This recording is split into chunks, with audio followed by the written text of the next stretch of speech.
Hello, insiders. Welcome back to another live Q&A. I'm Chris Hermides, and I'm here with the one and only Nathan Gilbert. Good to see you guys. We're here. Nathan's here to answer your questions about carpentry. So please send in your carpentry-related questions. We have some that folks have sent in already, which we'll get to in a minute. But please, insiders, first of all, thank you for being insiders. Thank you for joining us. And send in your questions. And in the meantime, I just want to make a quick announcement that you can check out the latest benefits for the insiders on the insider homepage at thisoldhouse.com/insider.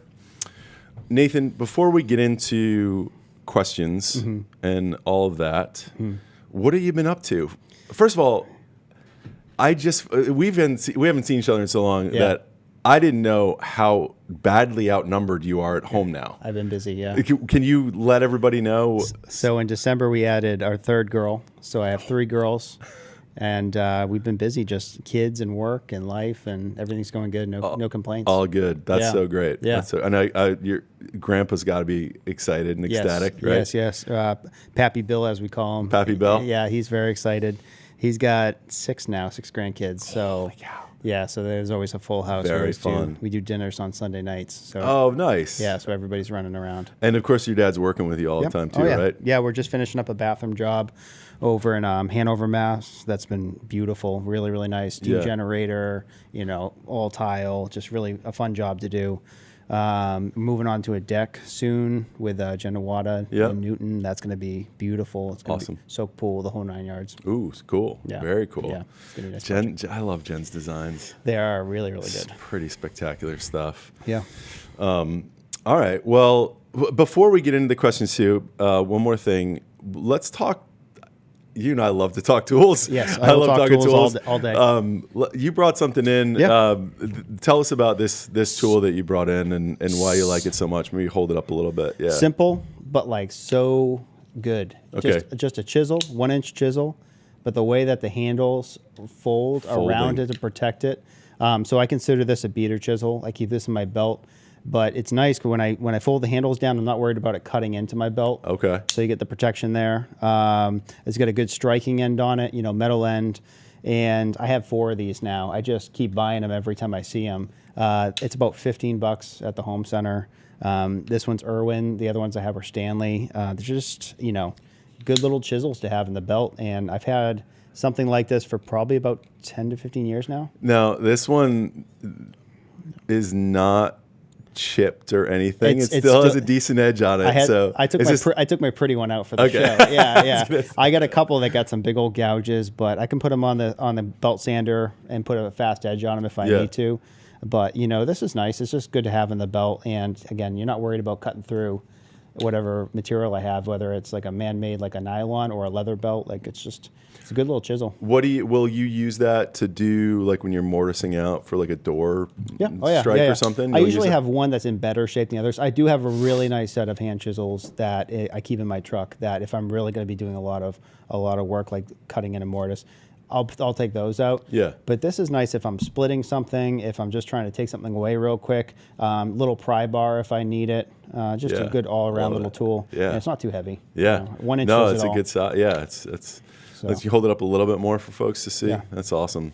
So, and what I like about this one is when I close the handles together, it actually snaps together. Clicks. So as I'm striking on this end, they don't jump apart, which is a nice feature. That is really nice. So run out and grab yours today. Oh, that's cool. Yeah. Fun. All right.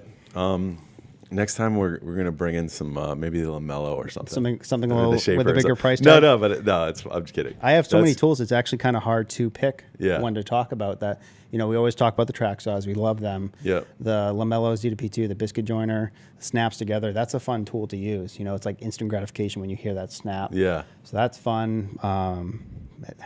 Yeah, we could go on. The story goes on. Yeah. Don't get me started. All right, let's answer some questions. So this first question comes in from Michael S. online. Hello, Michael. Hi, Michael. As I renovate my 1910s home, I have to remove some existing woodwork, and I end up with lots of beautiful old wood that I have no need for. Trim, doors, door frames. I believe there are woodworkers, carpenters, and other historic homeowners out there who could use this stuff, but almost no thrift stores take any old building materials. How can I go about finding people who want this old wood instead of sending it to the dumpster? First of all, thank you for that. That's a great idea. I'm it's always happy good to hear. Yeah, Always for happy when sure. it stays out of the landfill. Yeah. Because it sounds like it's really some nice stuff. Yeah. But you also have to approach it cautiously. You know what I mean? If it has a lot of paint, is it lead paint? That's maybe why it's getting turned away from the thrift shops because they don't know. Right. But if it's really just like an older, nice piece of hardwood, maybe there's a clear finish on it. You can see what kind of wood it is. There's a few different places that you can go. I have a couple of salvage yards in the New England area that I go to. One is Old House Parts up in Maine. I think it's Arundel, Maine, or Kennebunkport.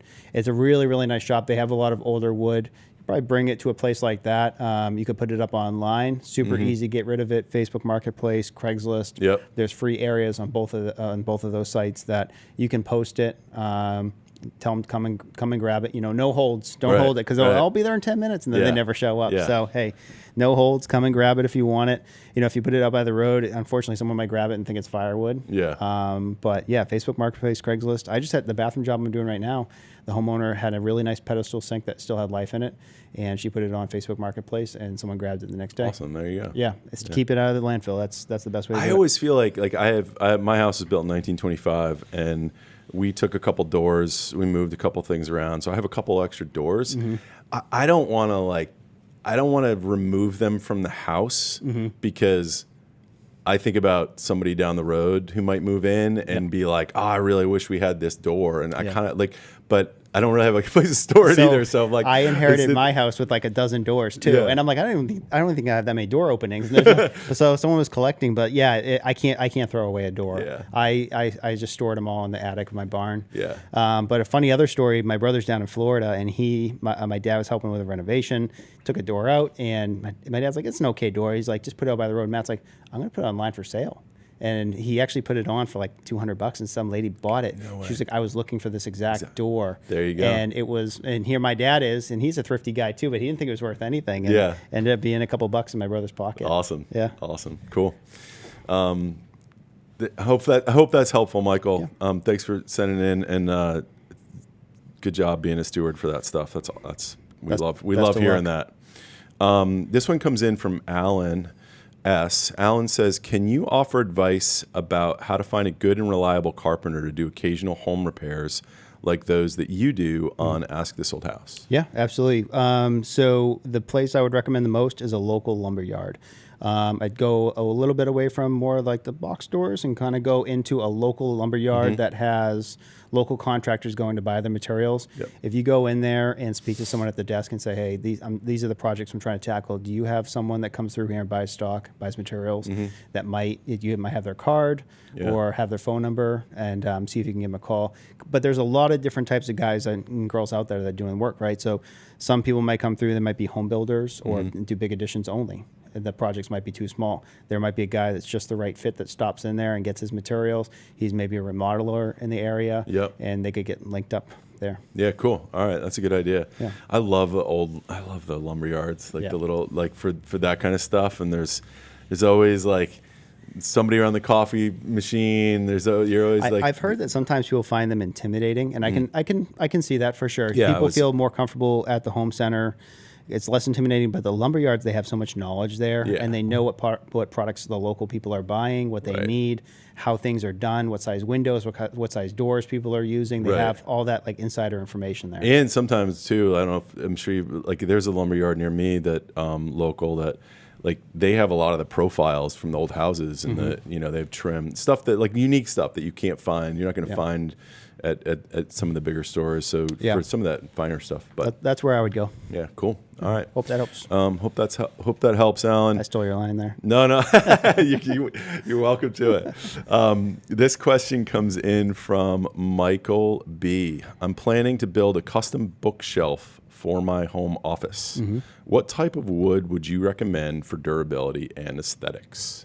So big question. It sounds like a small question, but big question. So first thing to consider, do you want it to match something? Do you have stained hardwood in the floor, like oak on the floor, and you want oak on the wall or on the bookshelf.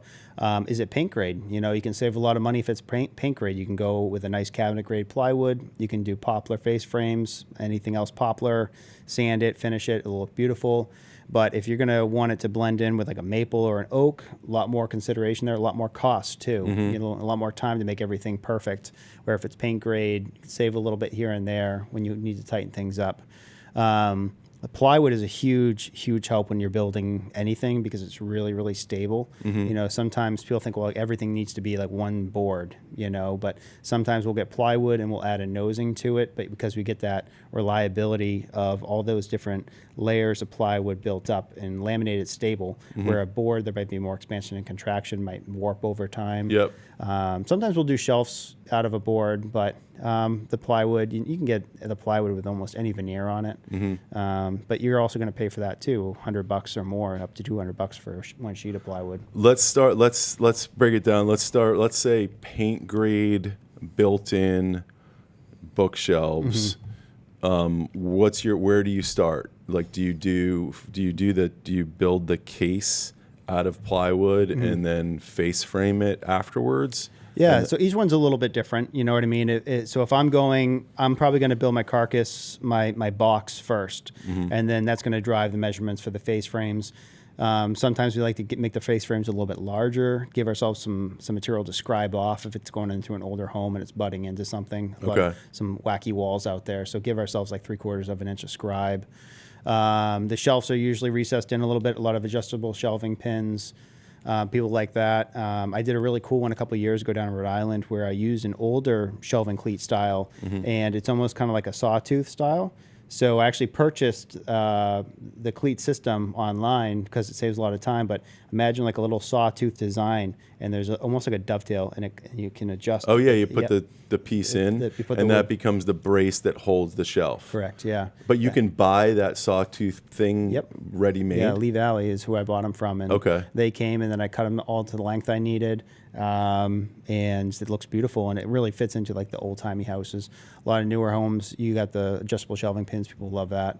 How do you just to help folks who may not be familiar with anatomy of this kind of construction, you said carcass and face frame. Can you the carcass is the box. Okay. Like what the shelves are going to go into, what the doors or the drawers are going to go into. That's the box, the carcass. The face frame is more of that kind of expensive wood that you're going to trim out the front with.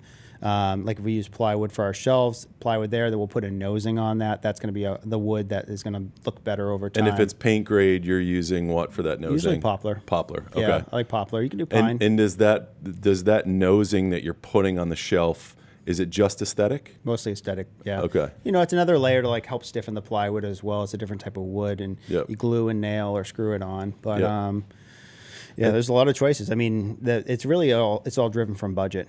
How much do you want to spend? Because you can spend crazy money on oak these days. Right. And building it out of MDF, what do you think about that? MDF very stable. We really like it for door panels. Yeah. I like anytime I'm making a door panel, I like the MDF. But not great structurally, you know, so it's not good for a shelf, but it's great for door panels. For the back of the cabinet, you can get some thin MDF to lighten it up a little bit. What you mentioned adjustable pins as opposed to that other sawtooth design bracket system for inside the shelving. With respect to the pins, that's a lot of holes. How do you go about that? So I have a really good jig that I bought online. I think it's Rockler Woodworking. Okay. And what it does is it's a large plastic clear jig, and it has all those holes, and you can flip it this way, it's the same, you flip it this way, it's the same, and then on the side it has a removable piece, so you can go inside the cabinet or you can put it on the face frame. Okay. And then with that kit it comes with the 1/4 inch or the 5mm pilot bit to drill, and it's got a spring loaded, so you kind of go in and it pops out. Sometimes it gets jammed up a little bit, and then over the years they wear out, so buy another one. But it's so simple to use. Other guys who make cabinetry all the time probably have like a line boring jig, like a drill press that they can come down and do like 10 at a time. Right. But for me, this does the trick. And that if you're doing using that jig, and let's say you're doing you've got a you're building a bookcase and it has 3 sections to it. You build the carcass all out of one. You build the carcass in one unit. Yep. And you've got a 3/4 inch divider in between each section of shelves. Those pins on the divider side, not on the ones that are on the outside, the pins that are in the middle sections. Yep. Are you drilling those all the way through, or No. are you doing it on each side of that? Or I think it's are a you 1/4 inch depth. So you'd have, if you had 3/4 stock, I think you'd still have a 1/4 inch of meat in between those 2 holes meeting. Okay. Yeah. So you're safe. You're safe to do that. And then with respect to the face frame that you're making out of poplar, are you building that as a unit and applying it to the carcass, or are you doing it piece by piece? Different each time. I feel like a lot of the time I build it as one unit and then put it on. Sometimes I use my lamello, my biscuit joiner, and I'll snap it on. But sometimes if it's a down and dirty cabinet, it's easier just to glue and nail it onto the front, especially if it's paint grade. And then you're all set. And gluing that face frame to the plywood face is key, right? Like Yeah. you definitely want to do that. You want a good bond. Yeah. Yep. Okay. So for paint grade shelving unit, bookshelf, you're talking birch plywood We always go probably. birch. Yep. And then poplar face frames, and then beyond that, That's our standard. If yeah. you were doing a stain grade, you could do a stain grade plywood, and then a matching species for your face frame. Correct. Yeah. Cool. Yeah. I just picked up 6 sheets of oak veneered plywood for a project recently. Oh, cool. It's beautiful, beautiful stuff. And but it was like $145 a sheet. So, $145 a sheet. yeah. So Wow. it does add up. Okay, that's Yeah. a lot. That's the way it is these days. Is. All right. Let's see, Michael. Thank you for writing in with that. You guys send in your questions, please. Let's see. I can also notice the difference of quality of plywood from different places. You can? Yeah. Like, tell me about that. What does that mean? So when I cut with my track saw plywood from the lumberyard, it's different than cutting it from the box store. Oh, okay. Yeah. So the one from the box store, it makes more dust. It's almost more of like a Play-Doh kind of smell to it. Interesting. But when I cut the birch ply from my local lumberyard, there's less dust and it's like a different smell. Interesting. Yeah. Getting into the science of it. Yeah. All right.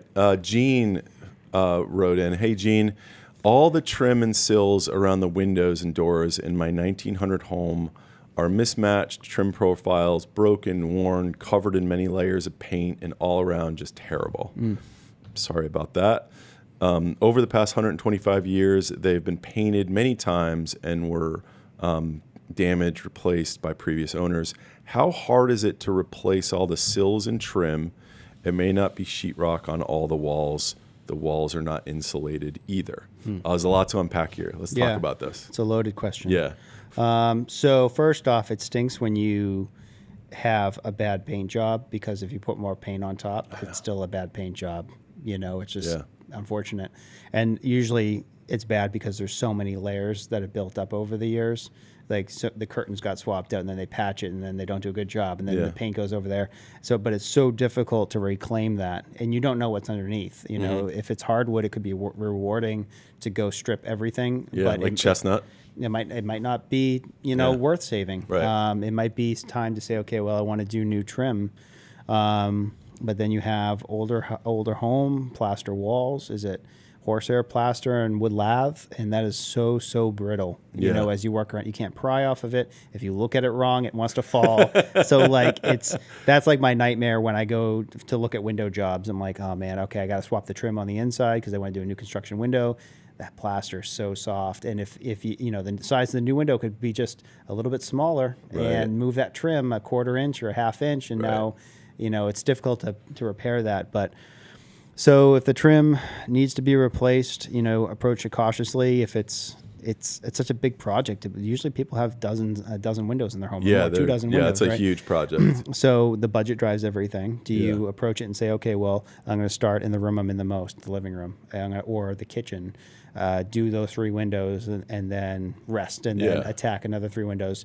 Don't just go around and pull all the casing off of every window. Yeah. It's a big undertaking. And I mean, realistically, it's very unlikely that taking the trim off of a window that is all plaster, that you're not going to run and it's not going to spill over into dealing with the plaster, right? Like, Yeah, so you'll how have to- often can you pull that trim off and not disturb the plaster? It's tough. It's really tough, especially if it's been painted in place a lot. You're going to have a heavy caulk and bead line that is left over when you pull that trim off.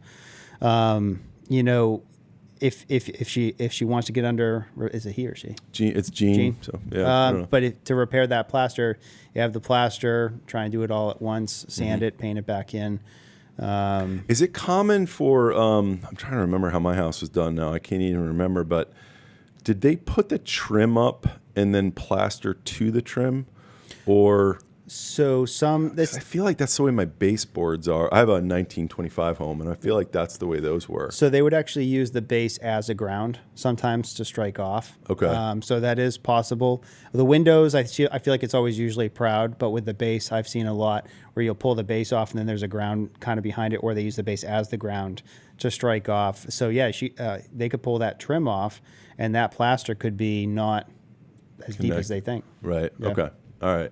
But definitely when you're pulling the trim off, Knife. utility knife, Yep. key, right? Yeah, take a Getting sharp blade, sharp knife, score around everything, score the inside, score the outside, Yep. and then a nice little trim pry bar, and start working as gently as you can to get that trim off.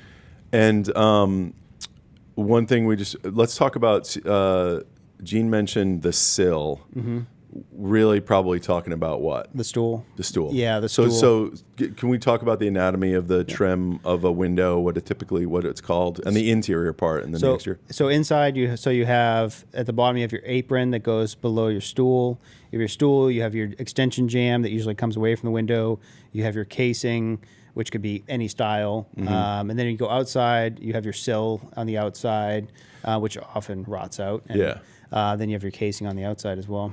We're going to get to the sill rot in a second because there's a question here about that. But just to put a finer point on it, so people often refer to the sill, but they're talking about what's called the stool, right? Yeah. Which is that piece of trim that sits on top of technically the sill that goes outside. Yes. And then the apron is the piece under the stool that holds it. And the stool usually has horns that go around, and the casing and the jamb lands on top will of come that. and land on top. Got it. Okay. Now, Gene, good luck with that. As a follow-up question, someone wrote in, Hannah is asking about the rotten sill on the outside. Is there any way to replace? Hannah's asking, what's the best technique for replacing a rotten window sill without damaging the surrounding wall? Yeah. An oscillating tool is your best friend with that kind of surgical repair. So if it's starting to rot, and if you can gouge out and remove that rot, put a wood hardener in there and then patch it with a really good system like a Bondo for wood, or a 2-part epoxy system. We've talked in the past about West Marine, Total Boat, a lot of different products. But you do want a little bit of expansion and contraction. You don't want it to be so rigid. Morrow is a scientist on that. Yeah. But if you can save it early, then you don't need to swap the whole sill. That's great. If you have the sills rotting off and you can't take the window and the casing off, then what I do is I draw a straight line from casing to casing. And then I try and get up underneath a little bit. I draw a straight line. Sometimes I'll use a circular saw and I'll cut it, and then I finish my cuts with an oscillating tool with a sharp blade. Okay. And then I sister on the front of it a new piece, and usually in a rot-resistant material, like a pressure-treated that's a little bit older, not too green, or in a composite material. Okay. The AZAC makes a lot of PVC sill profiles. They have like a historic profile, a new modern profile. So you just got to find the one that matches.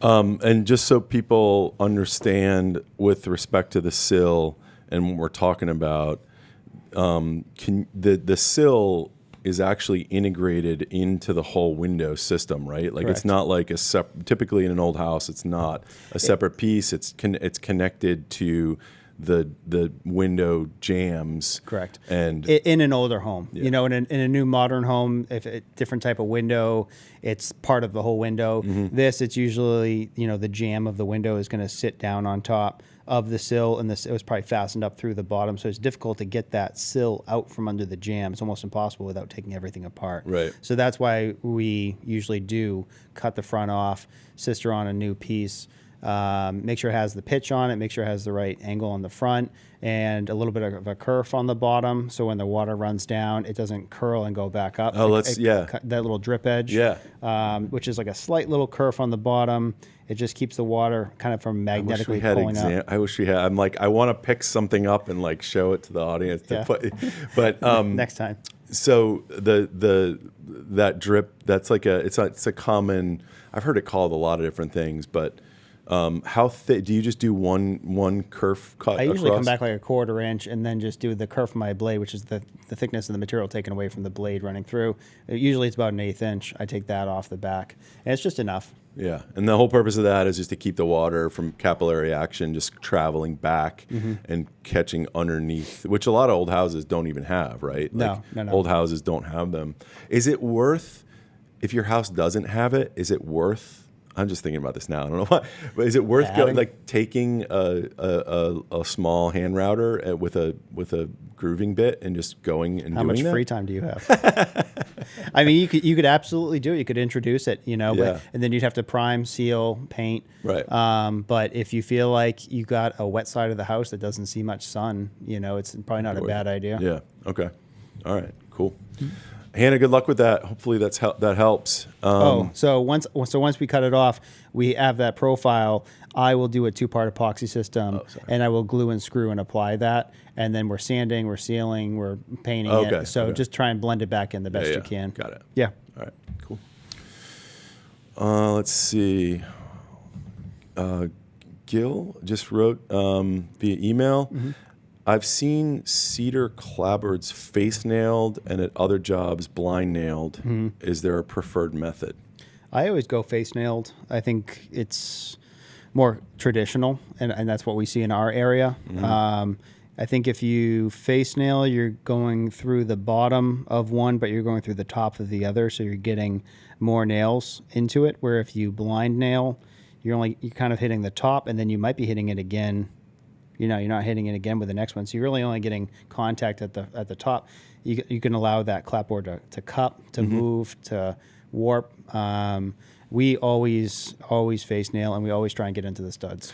And do you you try to get into the studs? Always try to, yeah. That's What why are you when using? you look up, usually they're about 16 on center when you look at the side. Do you try to make, do you do like you do with decking? Do you try and line it all up so that? Yeah, you have to. You get a little anal with it. You're you're trying to, you're not quite you can't snap chalk lines because you're working your way up. But, you're trying to watch that one before and try and get it to go straight all the way up. Keep it clean. What nails did you say you're using? I'm using a box nail for that, siding box nail. If you're explain what's a box nail. Tell people what a box nail. I forget the gauge, but it's a small little siding nail. Sometimes it can be ring shanked. Sometimes it's smooth, either galvanized or stainless. Stainless if you're near the coast, galvanized good everywhere else. But just a good little siding nail. I always keep a handful of them in my truck because you never know when you're going to need them. Are you pre-drilling? Nope. Every now and then, if I'm close to the end, I'll flip the nail over and strike the head, and to blunt it. So hopefully I don't. It's not like a chisel splitting towards the end of that. Oh, you do the trick. Oh, I see. Yeah. Gotcha. But most of the time you're pretty safe. I mean, you've got a good, I don't know. Depends on the size of clapboards because they can have different size butts on them. But you get a good piece of material that you're nailing through, so they don't usually split. They don't split. Okay. Yeah. Cool. All right. Gil, that was a great question. Thanks for that. Randall just asked YouTube Live about plywood with respect to plywood and the number of plies. There's different plywood out there, right? Yep. That has different number of plies. Yeah. do you have one that you recommend for cabinets that you prefer for cabinets? 5, 7, 11, like what? I always just use a good cabinet grade 3/4 inch ply. Okay. I forget how many plies are actually in a 3/4 inch, but I've always had good luck with that. Yep. Okay. Yeah. All right. More plies, the better. More, yeah, for sure. So, because you're laying that sheet different ways as it's glued and it's compressed down. So, more is better, you know. The more plies. Okay. Do you have any thoughts? Michael H. asked, do you have any thoughts on some of the new CNC machines that they're using on some projects? You have some experience with. Yes, I have a one shaper. such. I have a shaper. I have a shaper Origin, which I've had for years, and I've done multiple projects. I can look across. I can see one of them over there. Oh, yeah. Ask Soul House. Oh, yeah. I did that years ago. Yeah. It's really been a cool product. It's been a cool product for me to have over the years. So I'm going to go grab it. It's on wheels. Is this it? Yeah, but it's like the whole cart's got to come over. Oh. That's going to be impossible. I don't know if we can do this. I don't know if we can see it. We might not be able to see it. I don't think we do it. I don't think anybody's going to see it. Can you see it? I don't know if you guys can see that, but Here, I'll go grab it. I'll go grab another piece. you got another piece? All right. We're going to get this one out of the way. Hold on 1 second. Oh, there it is. Sorry. I grabbed the wrong one. This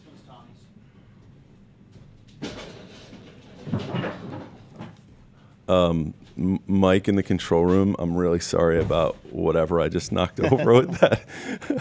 All right, so Shaper. So the Shaper Origin is a handheld computer router, right? And the way that it navigates itself is there's a camera on the front that sees these what we call dominoes, right? So this is a tape product that we lay down in 2 to 3 inch increments. Talk a little closer to that. And you can see that it's kind of laid in different areas.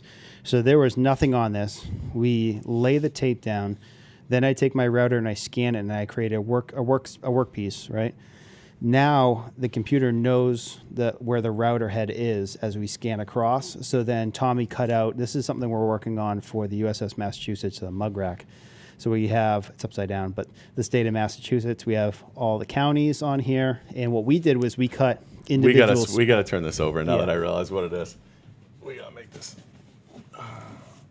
There we go. So we got the state of Massachusetts. So we did 2 things. One is on a piece of elm, we hogged out the whole state, about 1/4 inch deep. And then with another cut file, we cut the individual counties out of different species of woods that represent kind of the area. And then we inlaid them, and then we're going to do a topographical map on it. It's super, super detailed. And below we'll have all expect these. nothing less from you two. Someone else designed it. We're just executing it, but it's really cool. There's going to be these walnut inlays, these mug holders. So it's going to go in the wardroom on the boat, and it's an extreme product. But we've been documenting it for years. Yeah. It's been Let's let these insiders. This is a super. I don't know if it's top secret, but we're in it now, so we're just going to tell you what's going on for your eyes only. For your eyes only. So it's intense, and it's an intense project we've been working on. There'll be a walnut frame around it. These individual mug holders are going to be removable to be serviced if they need. So we're hoping to get this done. The boat's commissioned, I think, like next year. So let's just tell people let's put this down and let's tell people what this all is, because this is super cool. So hold on. Let's go back to the router. So we have the router. It's got a 1/4 inch collet. We can put different types of router bit profiles in it. So like an engraving bit or a V-groove bit to do different things. You can cut through material. You can plunge into it. You know, once you have your workspace set up, you do a Z-touch, and it's a lot of fun to use. What's great about it for me is I don't have a big workshop. I'm pretty much 100% mobile in my truck. I have a little barn, but it's not enough to have a big CNC bed. So for this, I can bring it places, which is kind of cool. Bring it to jobs. I brought it here a few times. You know, the only thing is you just got to push it. Yeah. So. I've used them. I've used it at trade shows and tried it out. It is absolutely astounding and remarkable how cool the room for error. Like you have so much. Like I can't do a fraction of what you and Tommy can do. And I'm pushing that thing along, and it's making me look like a phenomenal woodworker because it's incredible how that collet or that bit can. You have like your kind of like your wheelhouse that it stays inside, and if you veer too far, it auto retracts up, bring it back, plunge it down.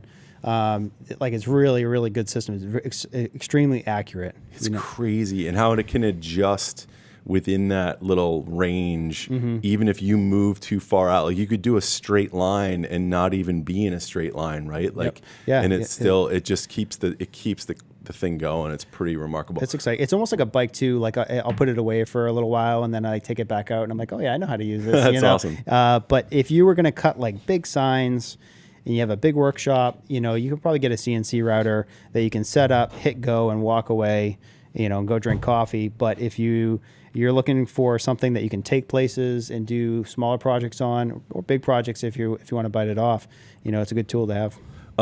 We just teased something pretty big that I feel like we got to follow through and tell about. So the USS Massachusetts is the new submarine that they're making. So there was a USS Massachusetts, which is actually still around. It's a battleship, and it's down in Fall River in Massachusetts. So that's a battleship, but they're switching over, and now they're going to have the USS Massachusetts, which is a submarine. Okay. It's being built right now. Okay. And I think it's going to be commissioned next year. And they reached out because it's from Massachusetts and said, "Is there anything that you guys could do for us?" And we said, "Well, go take a tour." So we went and took a look, not of that boat, but of a similar one, got some ideas, and making a mug rack for the wardroom was the one we settled on. It's so cool.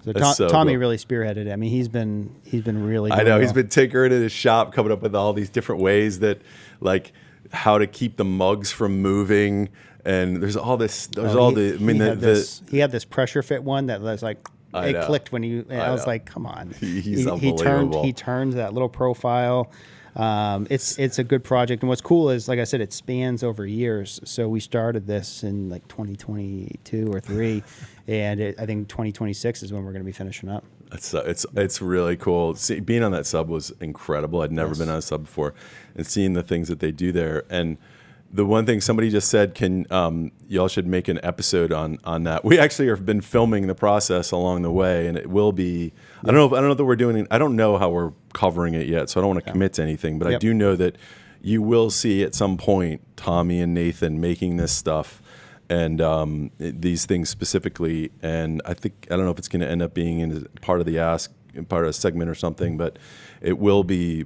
You'll see it, but it's just so cool. Only time will tell, but the footage is there. Yeah, it exists. There's a lot of footage around that so far of it, but and tours of the submarine and everything, which was just pretty incredible. That was incredible. Randall says, "Can you bring your shaper here so I could try it out?" I'm on my way. I am on my way. It's a very cool. This is a perfect segue because I want to talk more about the Navy and all of this with you and the CBs and Holly from Corpus Christi, Texas. I can already tell there's got to be, and turns out USMC, so Marine Corps. Marine Corps. So a kindred spirit there for you. So Holly says, I hired a carpenter to add crown molding to, we got some photos for this one we're going to show you guys. I hired a carpenter to add crown molding to my living room, dining room, and the kitchen. I requested them to make sure they cope or do something similar to make the seams not show, which is a fair request. I loved the look after they finished, but I've been there for 2.5 years, and the seams are very prominent now. I can see every single seam. Everything's painted and finished. But my one request was to make it look seamless. What can I do now? I'm a very detail-oriented person. This is it's tough to have spent money on and to see it done. Would the issues I'm describing be from humidity in the house? I bought Benjamin Moore top of the tier paint. First of all, we saw the photos. Yeah. And let's talk first about the question that Holly says about the humidity in the house. Yeah, so a huge effect in the expansion and contraction, especially over the season. So Corpus Christi, right near the water, you are going to get a lot of humidity, especially in the Texas in the summertime. That it's going to expand. It's probably going to look better. And then in the wintertime, it dries up. It might shrink. You're going to see maybe gaps near the copes. If there's any scarf joints, which is an overlap of 2 joints on a 22 and a half, you know. Which is probably what Holly was describing. So we were, I just was showing like this joint, which is over a doorway, is one of them. And then there's another one that shows like just a joint in the field above it. We can't see the doorway, but we see it's over. That's technically a scarf joint, right? That picture there looks like a scarf joint. So to me. Can you describe for everybody what a scarf joint is? So as we hang crown molding in homes, we don't just want to do a butt joint, which is just a square cut, 2 pieces coming together. I'm going to set that saw at a 22.5-degree angle. I'm going to cut one this way. I'm going to cut the other one that way. And then there's a lot more area for you to glue and to fasten through. So it's a better bond in the 2 pieces. Okay. Very typical because, you know, you can get crown molding probably into a 16-foot length, but most people are going to get 8-foot stock, 12-foot stock. So you have bigger rooms, you're going to need to add joints in certain spots. Unfortunately, the wood expands and contracts. You know, it's just over the seasons, and it seems like it never finds its like happy spot. You know, like my house is 200 years old, and I still have stuff moving that I know has been there for like over 100 years or more. Yeah. So usually you kind of see it open up in the cope, and that's kind of why it is coped. So it opens Which is up the corner. Tell folks what that means. So a cope joint is the best practice for running base and crown molding. It's a back cut. You cut away that profile, and then when you nest that piece into the other one, it just looks seamless. Which is for an inside corner, not a field scarf joint. It's a different kind of joint. Different kind of joint. So, you know, we always cope our corners, and also we try and spring that crown molding into its spot. So I'll pull my dimension, and I always try and cut it like maybe an 1/8 inch longer. And I try and set one corner, set the other corner, and push in the middle and really push that joint together to keep it tight. But even then, you know, if it's a hot summer day when I'm putting it in, there's no guarantees on a cold winter day that wood is going to be the same length you cut it, right? Right. So things move. There is a certain amount of upkeep, you know, to a high-end look like the crown molding. So to try and solve her problem, it could be sanding that spot and painting it. It could be sanding and caulking and painting everything one more time because it might have settled a little bit. Because 2.5 years isn't an unreal. Like looking at this, it looks like a pretty good install, right? Like, it doesn't look. It looks well done. It does look clean. But I think there's that. After 2.5 years, you might be getting into that maintenance side of things. You know, I know Mauro has customers who have him booked every single year. Come back, touch up this, touch up that, to keep that high-end look. So maybe think about it like that. Like that one joint we saw that kind of looked straight. Yeah, there was one that had a little filler piece in. Almost like the magic inch, as me and my dad call it. You know what I mean? Like, hey, cut that to this, and you come back, and it's like, yeah, I got like 1 inch too short. But it looked like they filled it in, not ideal, but with sanding, priming, and getting another coat of paint on there, can that blend in better? Definitely. Would you put any kind of Bondo or anything over that joint, particularly like the one that was where they filled in? Looks like the magic inch. I think when you sand it, it might reveal that maybe they put a little bit of caulking in there. Right. Maybe you can gouge that out, put a better Bondo product in there that's gonna age better. And then you have your whole. You've shown us before. I don't know if we've done it on Insider specifically, but I think you've maybe done some Ask segments. You've got your whole kit of those little profiles, right? Those sanding things. Yep. Yeah, that was just like an Amazon find. You know, it's just like a dozen profiles, all different shapes, concave, convex, flat. You know, there's a million profiles. I think that kit was actually for auto body work. Oh, really? But it kind of just works with woodworking too. Yeah. So sticky back with the Velcro, and I can change the profiles, change the grit on it too, so it's not locked into one. Where should Holly start grit wise? So if she's trying to take the paint down, start a little heavier, maybe like a 120, and then start working your way back. But if it's paint grade, then you don't need to go crazy with a really high grit. Just trying to get that product away, and then you're going to reintroduce it. But sand it down, prime it, fix it. Paint it. Okay. Paint it. And might have to do every so often. Just might have to do it. Yeah. Okay. Yeah. It looked pretty good. I mean, so. This is the nature of that product. Yeah, it's the nature of it. Yeah. Holly, I hope that's helpful. And how do you say it? Hoorah. Hoorah. Hoorah. Hoorah. I didn't want to say the wrong thing. But let's talk for a second about CBs. Yep. In the Navy. You're a CB. What does that mean, and what are you doing? You're doing something around the CBs coming Soon, up, right? Soon, yeah. So tell us about it. So the CBs date back to World War II. That's when they got their start, and there was a need for essentially kind of militarized guys in the military guys that know construction. And then the CBs are that perfect blend of kind of knowing construction but able to defend themselves on the job site as well. So there's a bunch of rates in the CBs, but a CB it stands for Construction Battalion. And there's a bunch of them. Most of them are either in Gulfport or in Port Hueneme, but there's little groups all around the world and a lot of reserve units in America. Is it Navy only? Yep, Navy only. Okay. So each military branch has kind of their own variation. So there's like the Prime Beef, and I think the Air Force, and then the Army. You have the Army Corps of Engineers. So so you have like your different groups. So the Army Corps of Engineers is the CB is this equivalent Much of like CBs? Yep. I had no idea that. Yep. I didn't know So with the CBs, so I was in NMCB 74, and I was a builder. So I did things that were carpentry related. Everything from working with wood, but also working with masonry. So we would do slabs, we would do blocks, stone walls, overhead pours. Actually, there was a really big CB project in Corpus Christi when I was in. I had a lot of friends that went over there to do a job. I think it was a boat ramp. So what are you guys doing with Ask? So Ask, we're heading down. We are going to I'm going to go do some shutters in New Orleans, and that's 45 minutes essentially from Gulfport. Jealous. I love New Orleans. I'm down in my favorite spot. I was there for 5 years, and we're going to sneak over to the CB base, and I think we're going to go through the A school, which is where after a sailor gets out of boot camp, they go to their A school, and which is the rate that they chose.